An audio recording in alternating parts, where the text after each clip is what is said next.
Bismillahirrahmanirrahim. Assalamualaikum warahmatullahi wabarakatuh.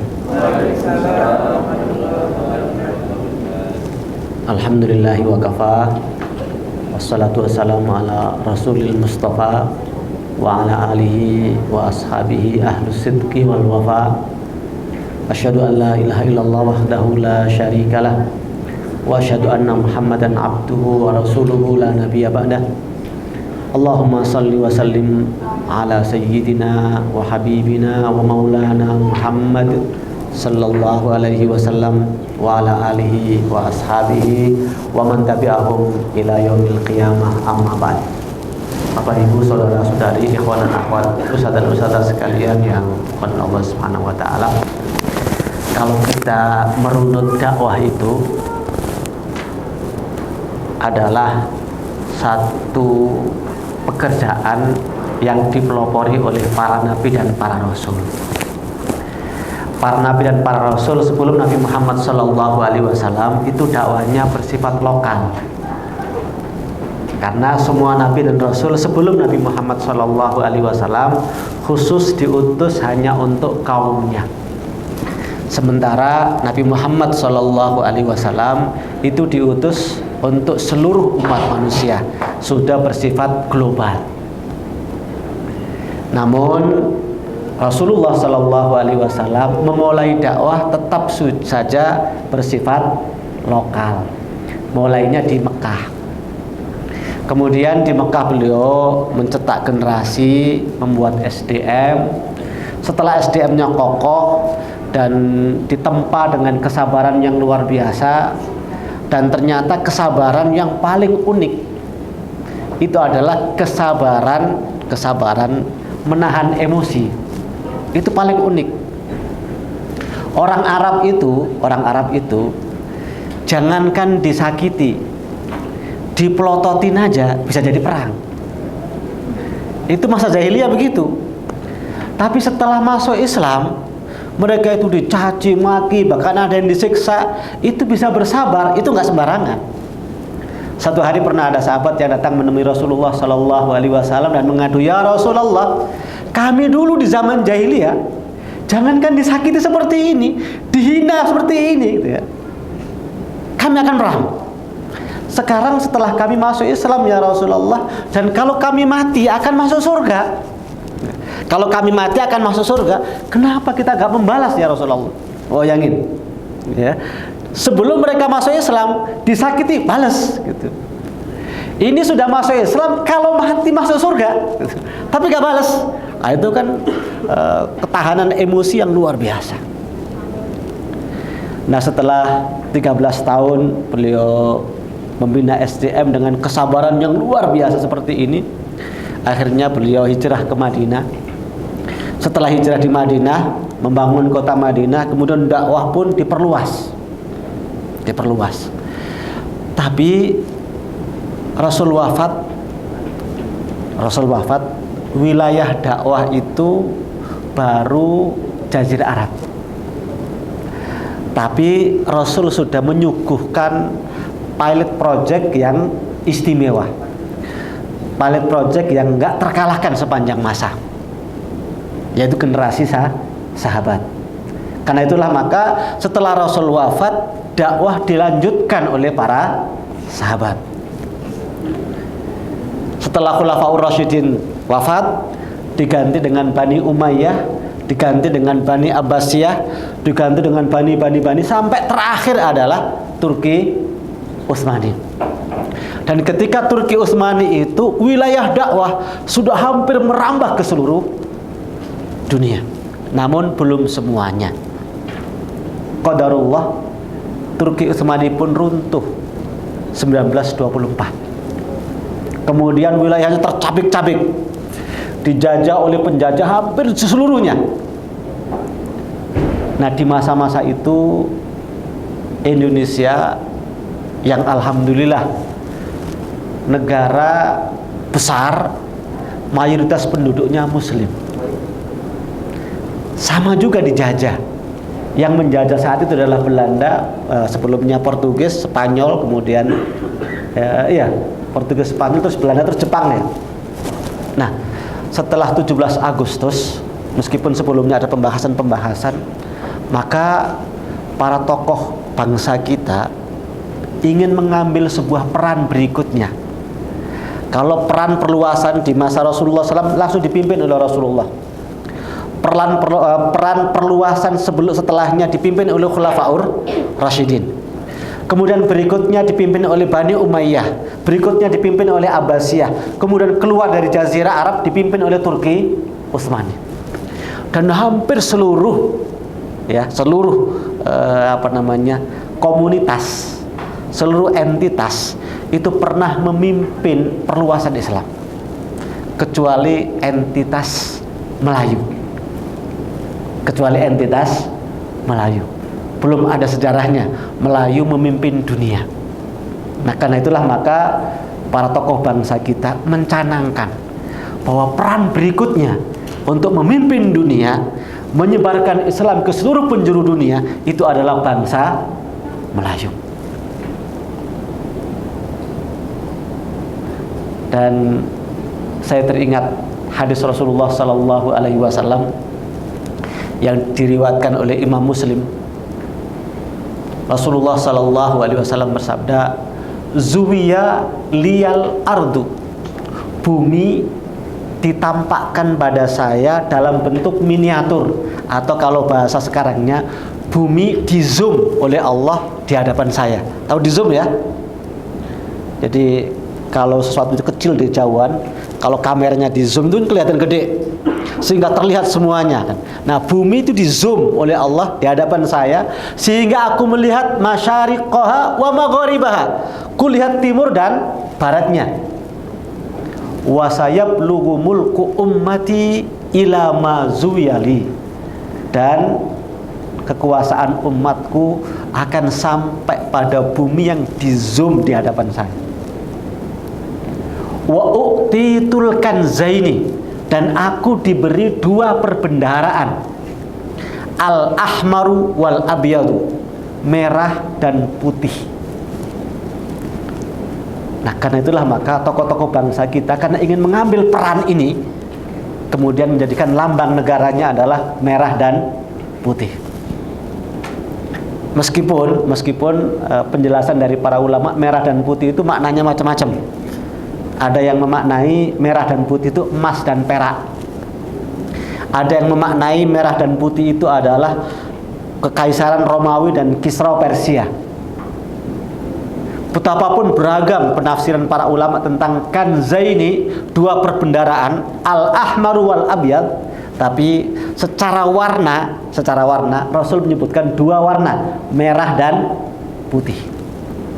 Nah, ini menandakan Bapak Ibu sekalian semangat para pejuang bangsa Indonesia, semangat para pendiri bangsa kita itu adalah semangat ingin melanjutkan peran perluasan dakwah, perluasan ajaran Allah Subhanahu wa taala dalam aspek perluasan penyebarannya.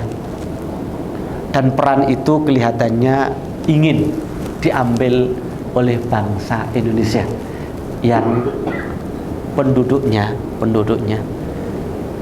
Jawa Barat saja itu masih lebih besar dibandingkan dengan Saudi, Kuwait, Qatar, kemudian mana lagi, Uni Emirat Arab, kemudian mana lagi, seluruh Jazirah Arab itu dikumpulkan semuanya, itu masih lebih banyak Jawa Barat. Gitu. Masih lebih banyak Jawa Barat. Belum lagi se-Indonesia ya. Karena itulah maka kita punya peluang yang luar biasa, dan kelihatannya saat ini dengan bonus demografi bangsa Indonesia ini, kalau dimanfaatkan dengan sebaik-baiknya akan jadi luar biasa. Makanya alhamdulillah kalau antum dan antuna semuanya punya kreasi menghimpun anak-anak muda untuk lebih dekat dengan Al-Quran, dan ini luar biasa.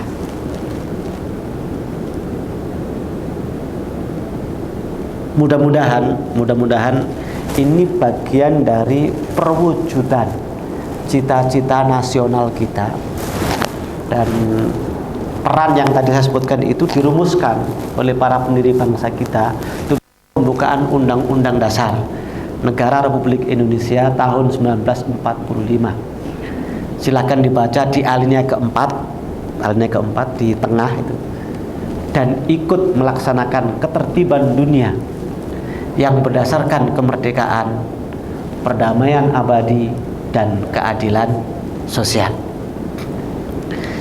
Dan ini mempertegas pernyataan pertama kali di dalam pembukaan Undang-Undang Dasar bahwa kemerdekaan itu adalah hak segala bangsa.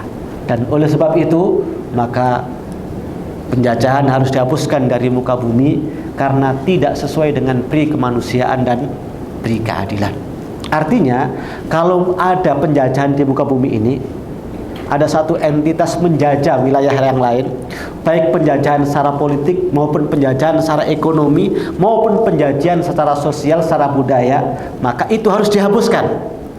Dan untuk menghapuskannya butuh otoritas, karena nggak bisa menghapuskan kalau nggak punya otoritas. Ya, menghapus tulisan aja itu butuh tenaga dan butuh penghapus, ya apalagi menghapuskan penjajahan. Karena itulah maka ustadz dan ustadzah sekalian yang dimuliakan Allah Subhanahu wa taala, tentu pekerjaan ini besar luar biasa, dan kita berharap Indonesia akan mempelopori terwujudnya sebuah tatanan dunia baru tanpa penjajahan. Satu negara tidak menjadi ancaman bagi negara yang lain, yang ada adalah kerjasama mewujudkan keadilan sosial bagi seluruh warga dunia. Dan itulah makna wama arsalnaka illa rahmatan lil alamin. Kalau sudah seperti itu kondisinya, rahmat bagi seluruh alam semesta ini. Dan itulah tujuan diutusnya Nabi Muhammad Sallallahu Alaihi Wasallam, yang secara operasional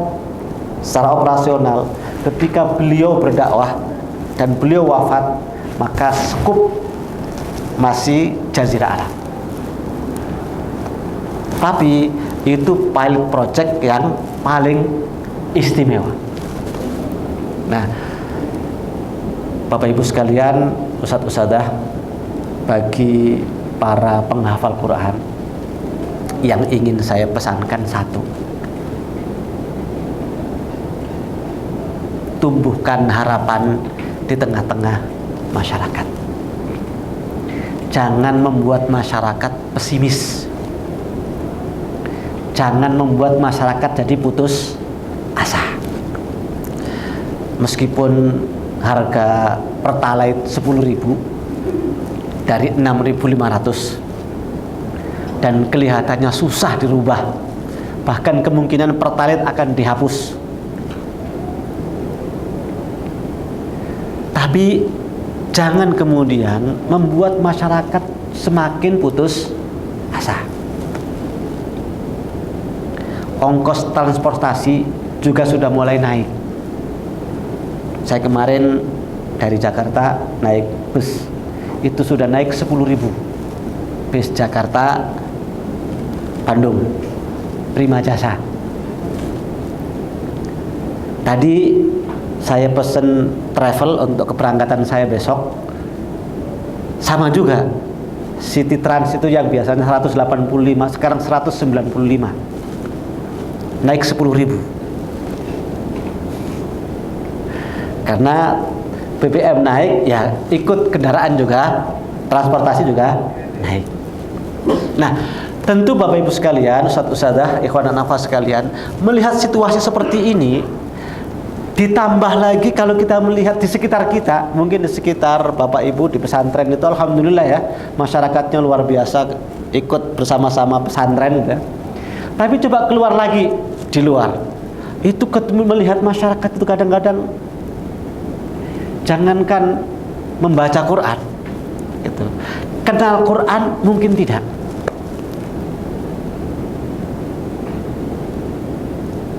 Nah, kondisi seperti ini, kalau kita sendiri putus asa, ya apalagi orang lain.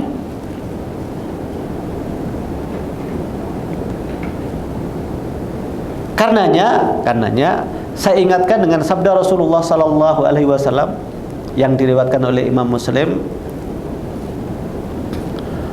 idza qala ar-rajulu apabila seorang laki-laki mengatakan halakan nasu, manusia binasa, fahuwa ahlakuhum, maka dialah yang paling binasa. Wa fi riwayatin, dan dalam satu riwayat dibaca dengan fahuwa ahlakahum, maka dialah yang membinasakan mereka. Jadi ada yang pakai ahlakuhum, kafnya di dhammah, dan ada yang pakai ahlakahum, kafnya di fathah. Nah, yang pakai di dhammah ahlakuhum berarti dia itu paling binasa. Ini namanya orang yang mengembangkan sakofatul yaksi, sakofah keputusasaan. Tanda-tandanya apa? Kerjaannya hanya menghakimi saja, ini masyarakat sudah binasa, ini mah sudah nggak ada harapan.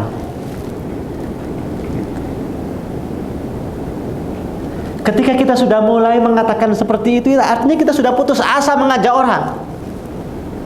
Sudah putus asa mengajak orang. Belum lagi ditambah yang aroma pesantren itu beritanya miring semua kan. Baru-baru kemudian ada yang meninggal dari pesantren Gontor, ya kan. Sebelumnya di Kota Bandung pelecehan terhadap santriwati di pesantren Quran lagi ya. Di daerah mana kemarin itu? Lupa saya. Belum lagi banyak banget, dan itu diekspos besar-besaran. Sehingga masyarakat itu ketika melihat ada pesantren, ada komunitas menghimpun orang untuk menghafal Quran, itu curiganya dulu daripada tidak. Nah, melihat fenomena-fenomena seperti ini, kadang-kadang kita mulai jadi pesimis menatap masa depan. Saya kira kalau yang ada di sini nggak ada yang pesimis ya.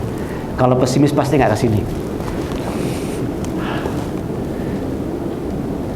Namun kadang-kadang kita yang optimis ini karena mungkin kurang terkontrol dalam bahasa-bahasa dan sikap-sikap, itu membuat masyarakat jadi pesimis.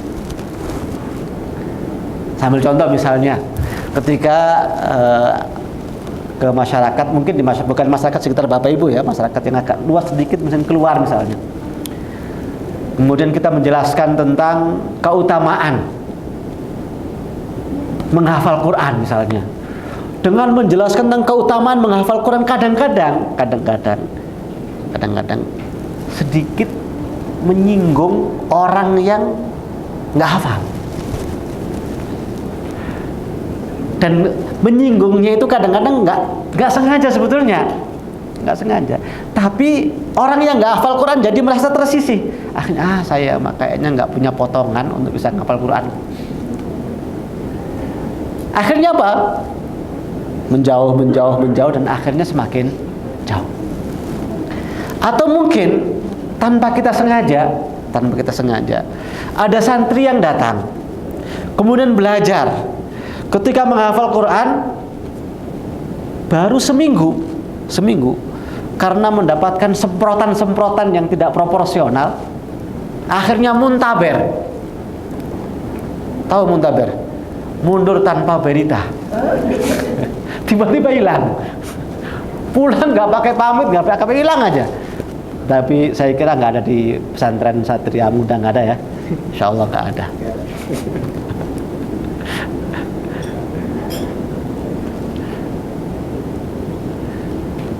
Bahkan sempat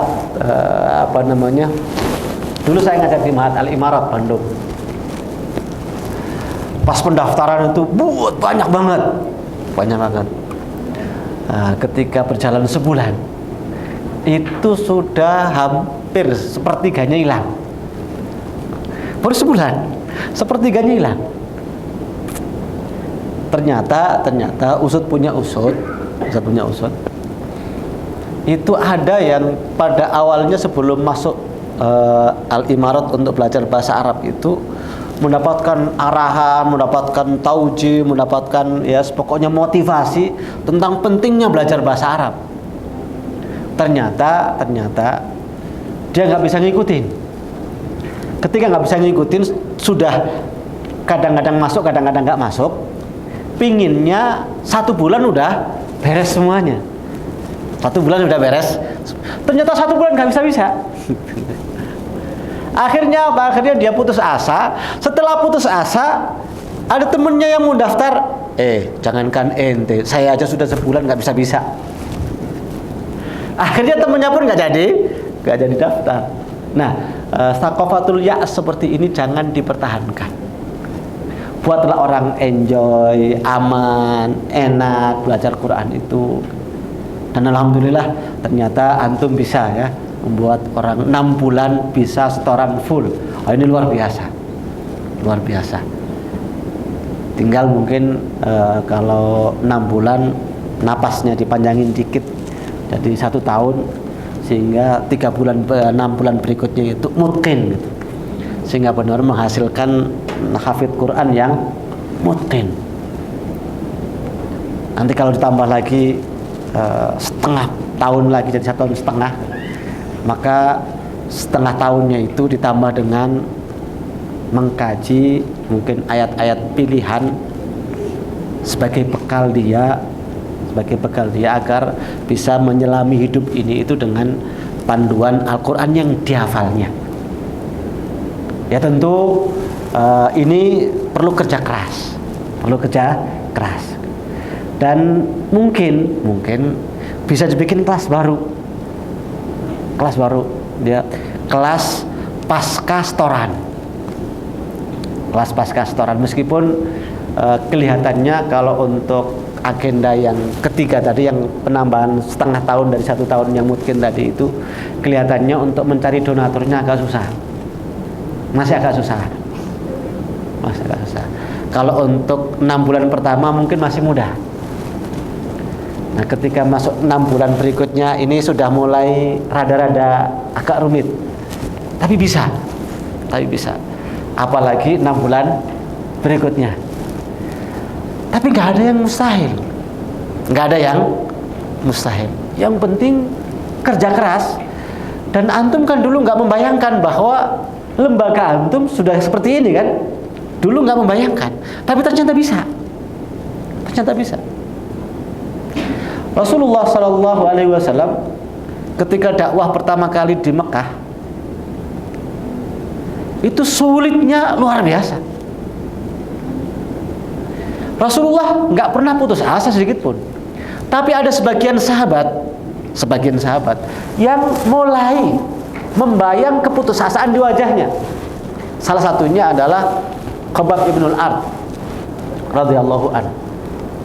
Menemui Nabi Muhammad SAW ketika beliau lagi, ya mungkin bahasa saya santai gitu ya, di bawah naungan Ka'bah. Kemudian dia datang menemui Rasulullah dan mengatakan, "Ya Rasulullah, ala tad'u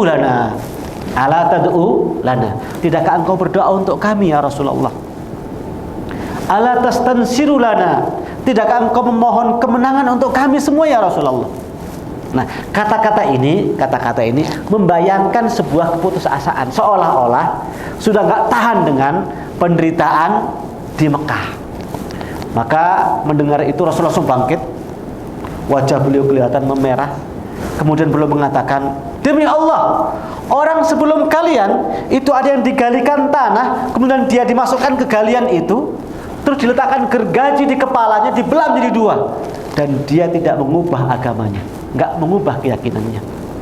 Dan demi Allah, sebelum kalian itu ada yang disisir dengan sisir besi, sehingga terpisah antara daging dan uratnya, dalam meriwayatkan daging dan tulangnya, dan dia tidak mengubah agamanya."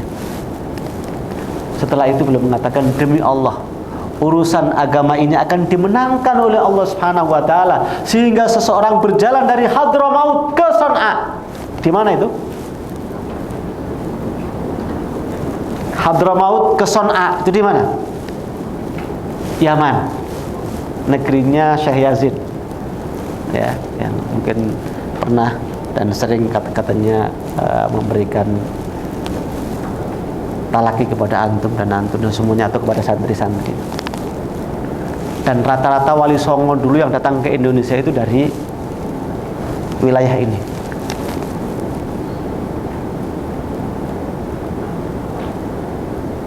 Perhatikan situasi di Mekah dalam keadaan tertindas, sulit, sampai sebagian sahabat sudah dalam tanda kutip hampir nggak tahan, tapi Rasulullah SAW tetap menumbuhkan harapan itu bahwa kemenangan pasti akan hadir. Bukan hanya kemenangan di Mekah, bukan hanya kemenangan di Jazirah Arab, sampai masuk ke Yaman. Sehingga seseorang berjalan dari Hadramaut ke Son'a, nggak ada yang ditakuti kecuali takut kepada Allah dan takut serigala atas kambing-kambingnya. Walakinnakum qaumun tastajilun, tapi kalian kaum yang tergesa-gesa. Memang urusan harapan ini urusan penting dalam kehidupan kita. Sesungguhnya keimanan itu sendiri adalah menumbuhkan harapan.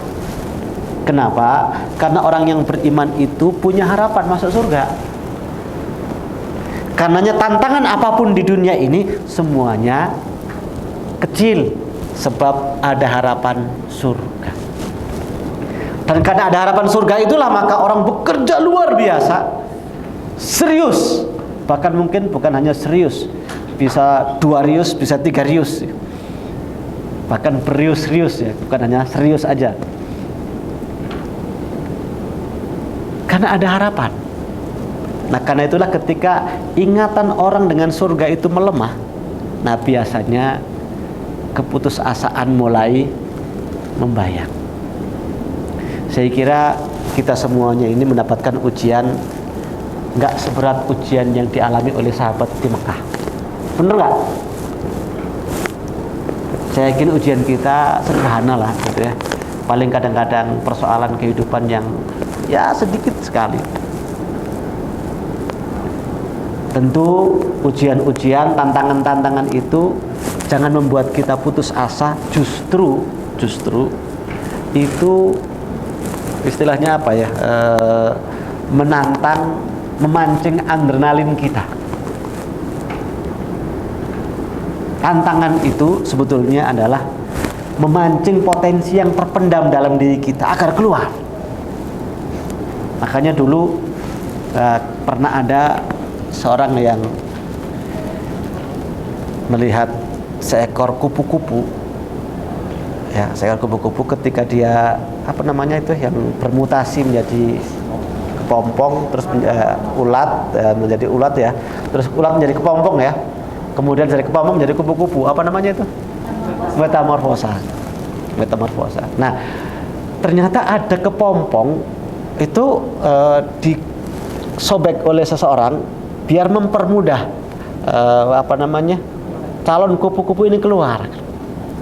Ketika disobek, kemudian calon kupu-kupu keluar, ternyata kupu-kupu yang keluar juga kupu-kupu yang lemah,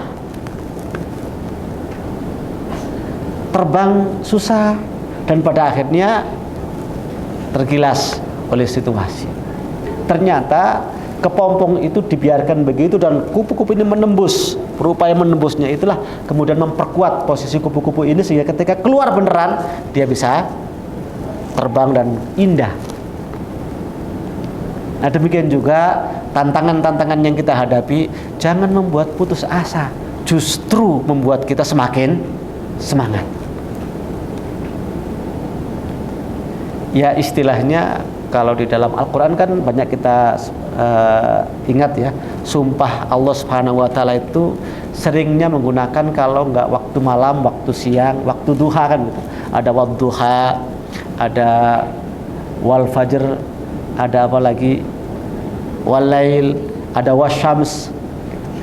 Artinya pergantian malam dan siang itu biasa.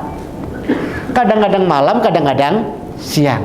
Tapi ingat, ketika kita di siang hari jangan terlena, nanti akan ada waktu malam. Dan ketika kita ada di waktu malam jangan putus asa, karena semakin larut malam berarti makin dekat waktu fajar. Artinya kalau ujian itu masih kecil-kecil, nah itu berarti belum terlalu malam. Belum terlalu malam kan. Nah, kalau kemudian ujiannya makin tambah, yakinlah berarti sebentar lagi akan ada waktu fajar. Karena itulah maka harapan-harapan ini selalu kita asah, kita tumbuhkan. Jangan ada keputusasaan sedikit pun dalam hidup ini. Dan karena itulah maka Allah Subhanahu wa taala menggandengkan keputusasaan itu dengan kekufuran. Innahu la yai'asu min rauhillah illal qaumul kafirun.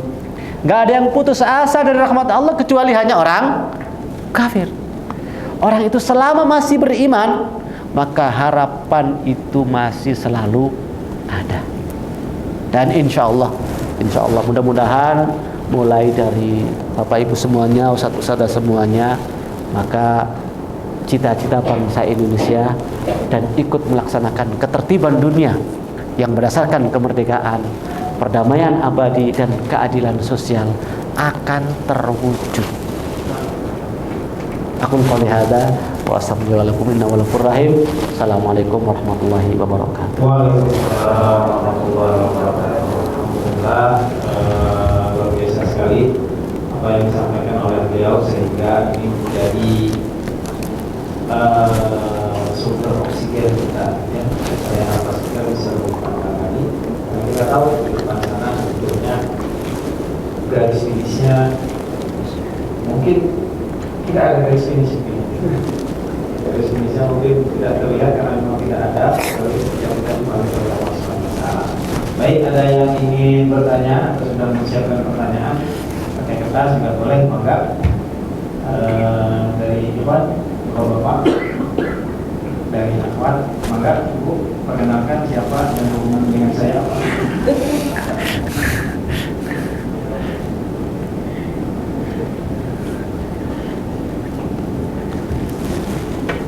Jangan, kalau pertanyaan rumah tangga jangan disampaikan. Istri saya. Alhamdulillah. Waalaikumsalam warahmatullahi wabarakatuh. Perkenalkan, kami dari kelompok penyakit. Saya salah satu guru di Hampir Quran Indonesia juga kan. Memang terasa apa ya namanya ujian, tiap ujian itu terus diberkati, meskipun kenikmatan juga Allah tidak berikan daripada kita. Yang ditanyakan kan ketika putus asa atau melemah saja, apa yang bisa kita lakukan sehingga harapan atau tidak berlama-lama dalam rasa kelelahan, putus asa, jadi kita bisa segera bangkit dan kembali berkarya. Ya. Kita mungkin langsung saja, Ustaz.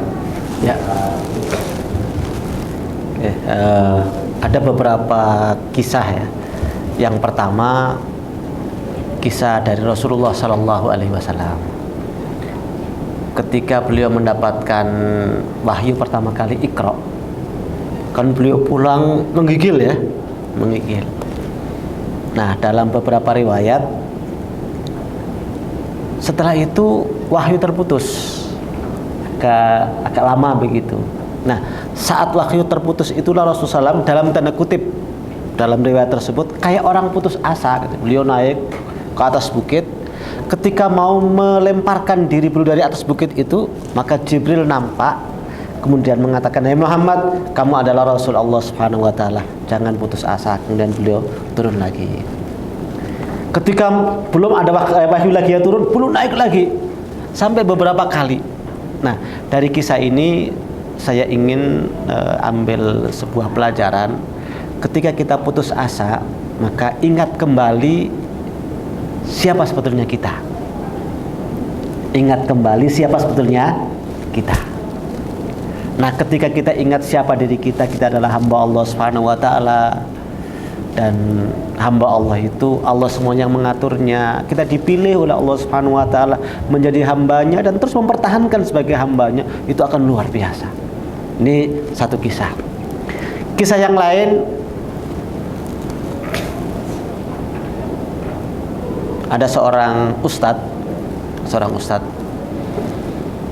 dikirim ke satu daerah.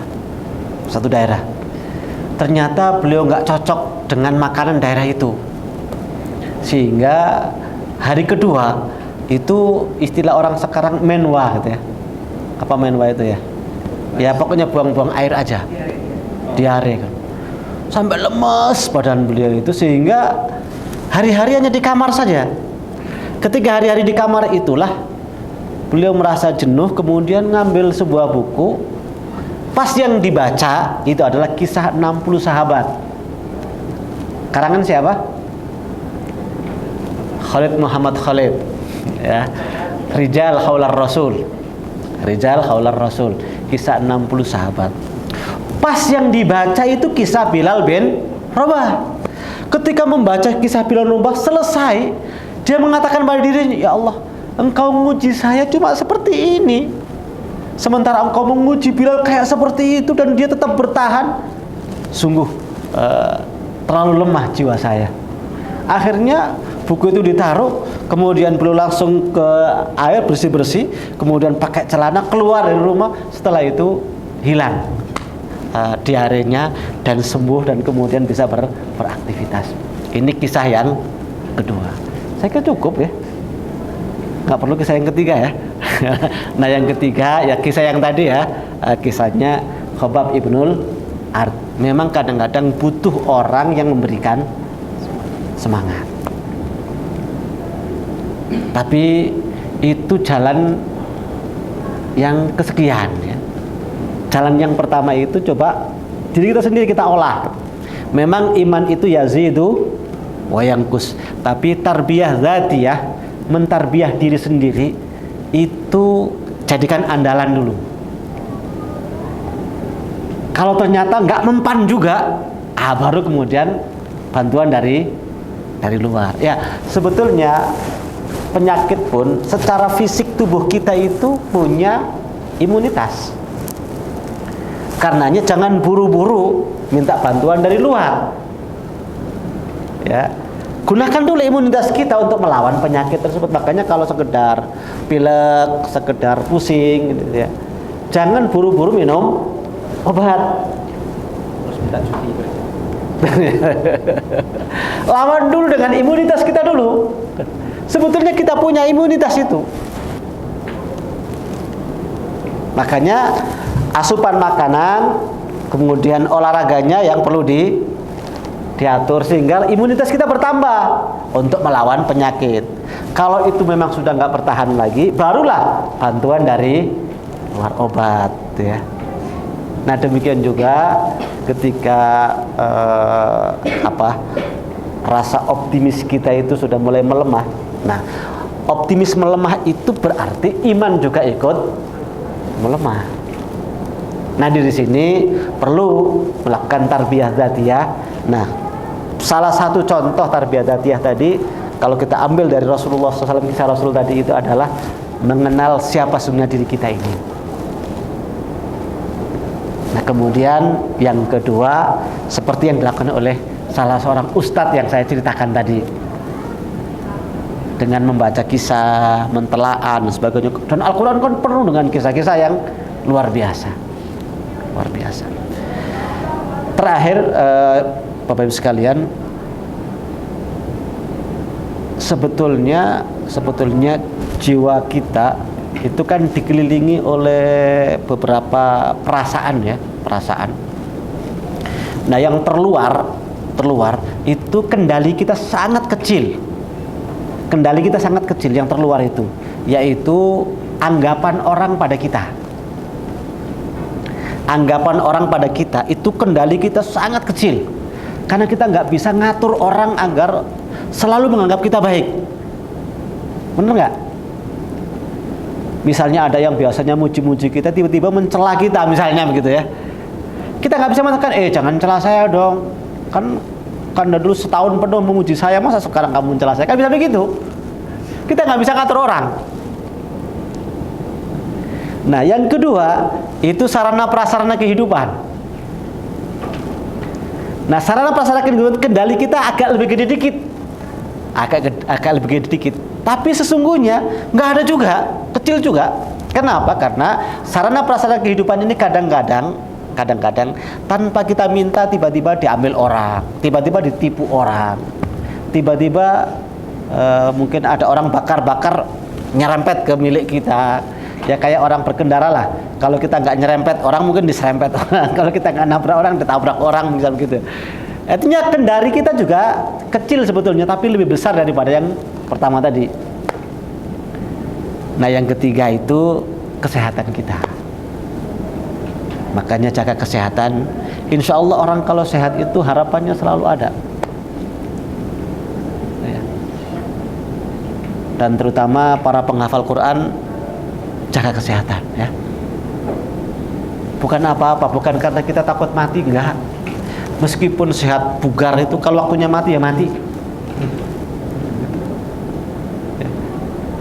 Ya. Makanya kita sehat itu bukan karena ingin nggak mati, enggak. Tapi kita ingin sehat itu biar bisa optimal dalam bekerja, biar lebih banyak berkontribusi. Nah, biasanya orang kalau sehat itu harapannya selalu hadir. Gitu. Nah, yang ketiga ya perasaan jiwa kita yang paling dalam ini, yang tadi saya ceritakan di awal dengan kisah Rasulullah SAW dan kisah seorang ustadz tadi. Dan kalaupun itu nggak mempan juga, ya minta nasihat kepada orang. Wallahu a'lam bishawab. Ya, terima kasih. Alhamdulillah. Mangga ada lagi yang ingin ditanyakan dari bapak-bapak ikhwan, dari ibu-ibu ikhwan, mangga. Waalaikumsalam warahmatullahi wabarakatuh.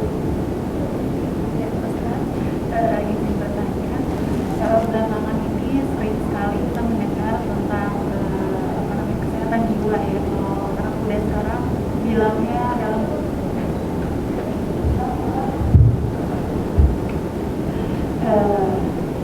sebelumnya pertanyaannya Ustaz, belakangan ini sering mendengar tentang kesehatan jiwa.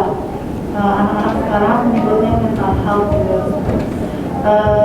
Beberapa ahli psikolog itu sering sekali berseliweran di media sosial menyatakan bahwa jangan bilang orang, jangan menjustifikasi orang yang bersedih atau orang yang berputus asa itu orang-orang yang nggak punya iman, bahwa jadi jangan menasihati orang yang sedang bersedih dan punya banyak masalah itu untuk memperbaiki imannya.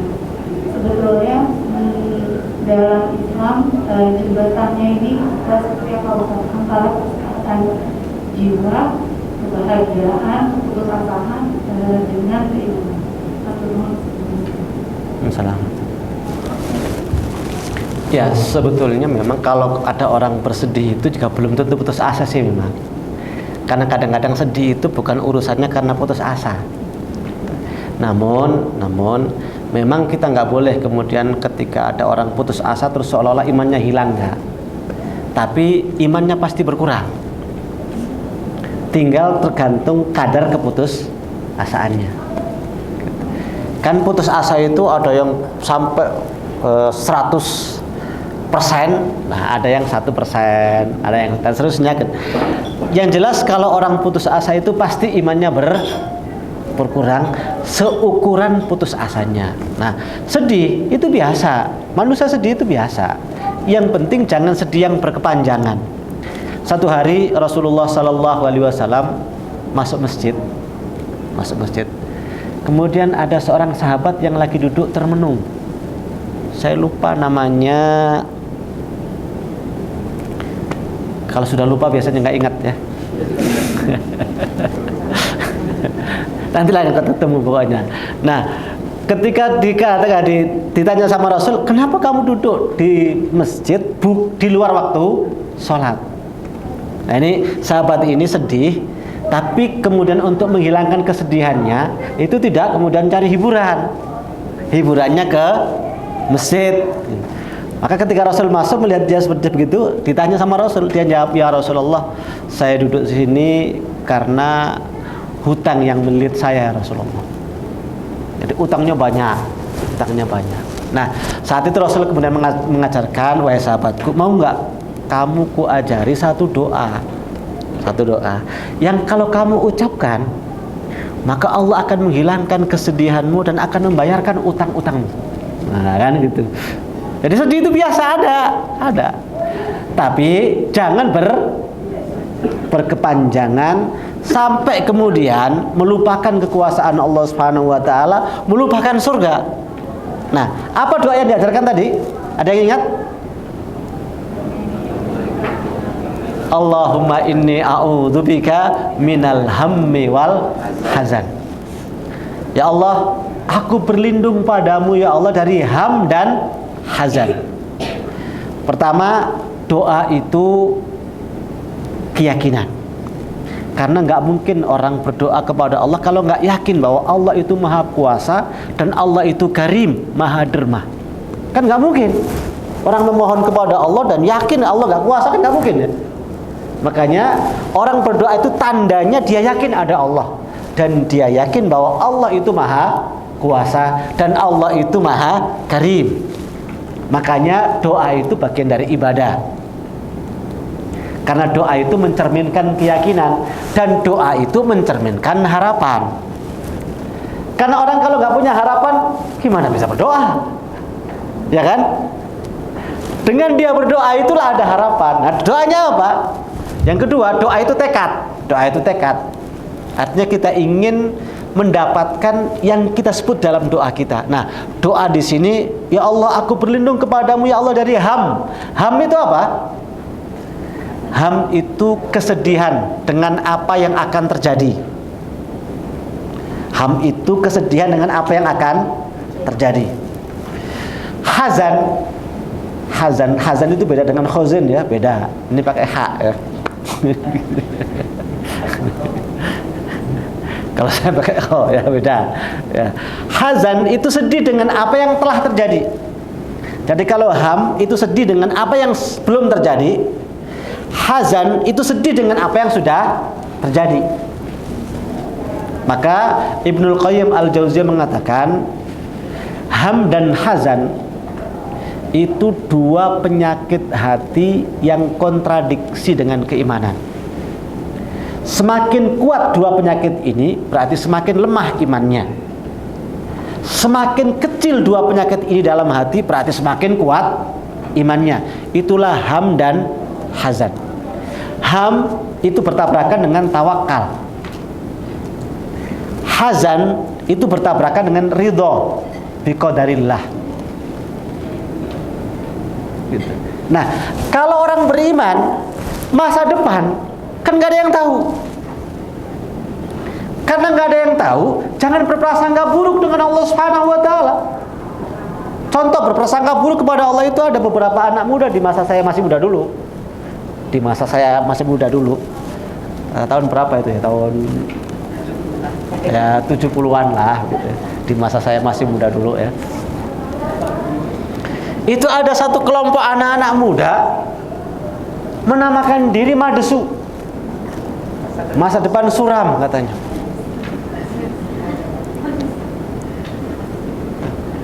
Ya artinya apa? Kalau sudah mengatakan seperti itu kan berprasangka buruk dengan Allah Subhanahu wa taala. Karenanya kita diperintahkan untuk berprasangka baik kepada Allah. Ya Allah, Engkau mentakdirkan aku menjadi penghuni surga, maka aku berusaha menjadi penghuni surga. Ya Allah, Engkau mentakdirkan aku menghafal Quran, maka aku akan berusaha menghafal Quran.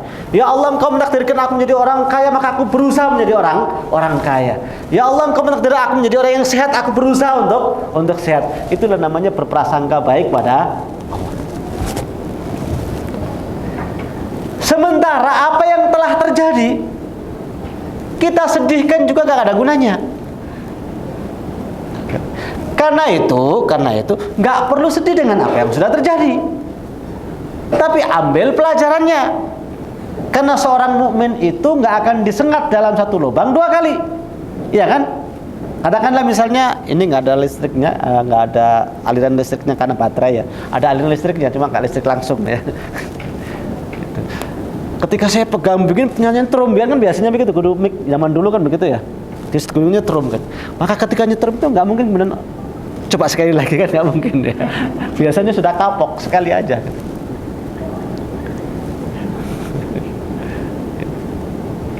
Nah, mukmin itu nggak akan disengat dalam satu lubang 2 kali. Nggak mungkin kemudian kita duduk begini terus ada yang nyengat ceklit gitu terus coba sekali lagi, nggak bisa. Atau Scorpio gitu ya, misalnya, atau ada apa gitu yang nyengat kita, itu nggak mungkin minta diulangi lagi kan. Itulah mukmin. Nah, karenanya apa yang telah terjadi ambil manfaatnya dan ambil hikmahnya. Ambil hikmahnya. Kadang-kadang sesuatu itu terjadi kelihatannya nggak mengenakan kita, tapi luar biasa manfaatnya untuk kita. Ada dulu orang ketinggalan pesawat marah-marah karena tiketnya hangus. Ternyata setengah jam kemudian ada berita pesawat itu jatuh. Syukur nggak ibarat itu? Syukur. Jadi banyak hal kadang-kadang kita nggak paham. Tapi kadang kita mendahulukan prasangka buruk, akhirnya musibah itu memperburuk diri kita. Tapi kalau kita mengambil hikmahnya, maka insya Allah hati kita akan tetap lapang dan kesedihan itu mudah kita usir. Meskipun tidak berarti nggak boleh sedih. Sedih itu manusiawi, tapi mengelola sedih itulah yang penting. Makanya orang yang istiqomah itu kan dijanjikan oleh Allah Subhanahu wa taala. Malaikat akan turun padanya dan mengatakan alla takhafu wa la tahzanu wa abshiru bil jannati allati kuntum tu'adun. Takhafu itu sejenis dengan takut dengan apa yang akan datang. Tahzanu sedih dengan apa yang sudah terjadi. Wa abshiru bil jannati allati kuntum, terus tumbuh harapannya optimis karena ada surga Allah Subhanahu wa taala. Itu ham dan hazan. Dan kita berlindung kepada Allah Subhanahu wa taala dari 2 penyakit itu. Artinya kita ingin mengusir 2 penyakit itu dari hati kita. Nah, saya tidak tahu tentang teori-teorinya, ya, teori-teorinya. Tapi yang jelas yang saya ketahui bahwa iman itu menumbuhkan harapan. Sebab orang yang yakin dengan kekuasaan Allah nggak pernah putus asa. Salah satu buku yang saya terjemahkan namanya Risalatut Ta'alim, ketika beliau merumuskan kerja-kerja luar biasa, roadmap kerja dalam rukun amal berupa maratibul amal yang 7, maka beliau tutup dengan kata-kata ma asqalaha tabi'at, alangkah beratnya tanggung jawab ini, wa ma'a'dhamaha muhimmat, dan alangkah agungnya tugas ini, yarahan nasu khayalan, orang lain melihatnya itu utopian, mimpi di siang bolong, wa yarahal haqiqatan, tapi seorang pejuang akan menganggapnya itu sebuah kenyataan, walan nai'as abadan, dan kita nggak pernah berputus asa sama sekali, walana fillah a'dhamul amal, dan kita punya harapan besar kepada Allah Subhanahu wa ta'ala. Dan bagi Allah nggak ada yang sulit. Bagi Allah nggak ada yang sulit. Ada yang sudah divonis sama dokter udah nggak mungkin sembuh, ternyata sembuh. Ada kan? Ada. Ada yang divonis tertolak, nggak akan keterima di pekerjaannya, tiba-tiba dipanggil. Tiba-tiba dipanggil. Dan banyak hal yang terjadi. Karena itulah maka jangan putus asa. Keimanan pada Allah Subhanahu wa taala akan menumbuhkan harapan, dan harapan semakin kuat iman kita, harapan akan semakin tumbuh.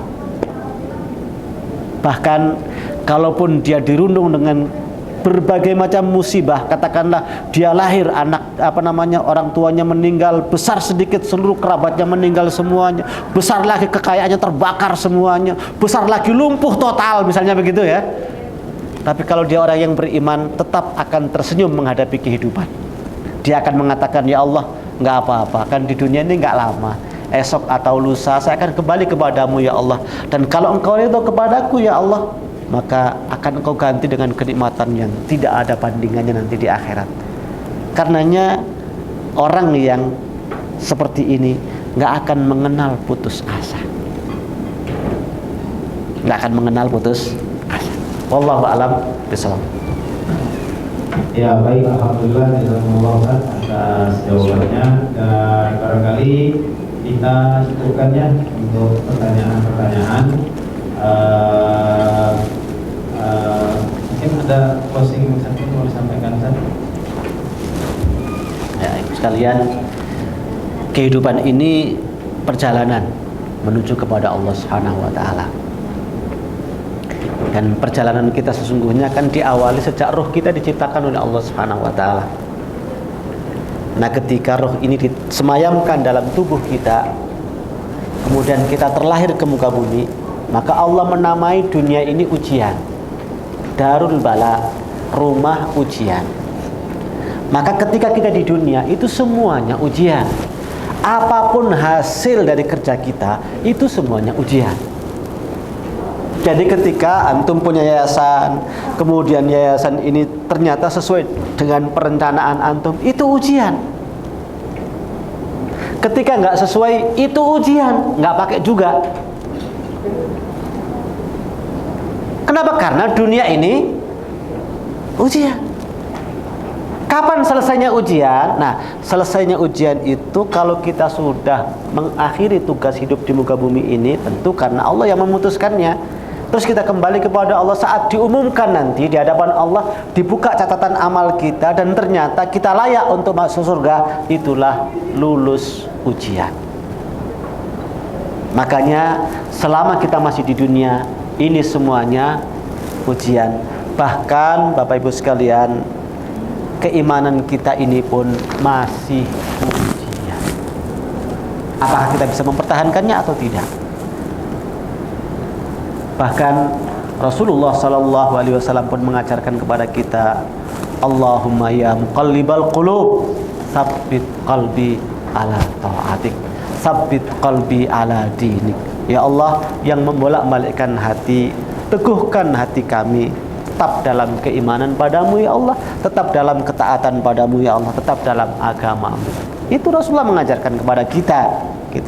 Ya apalagi kita semuanya.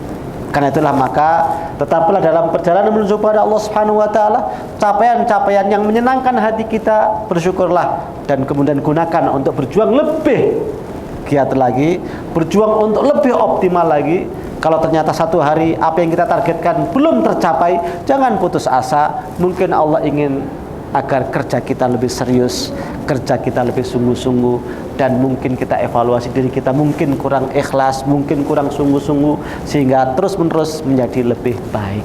Karena itulah maka sekali lagi perjalanan kita ini perjalanan menuju kepada Allah Subhanahu wa taala. Semua yang terjadi dalam kehidupan kita, menyenangkan hati atau tidak menyenangkan hati, semuanya ujian. Karena dunia ini tempat ujian. Aku qouli hadza wa astaghfirullaha lakum innahu ghafurur rahim. Assalamualaikum warahmatullahi wabarakatuh. Waalaikumsalam warahmatullahi wabarakatuh. Alhamdulillah jazakumullah seperti juga kita yang sudah menyampaikan tauhid. Dan sebagai ucapan terima kasih kita, ada kenang-kenangan yang ingin kita berikan kepada Ustaz Fadzil.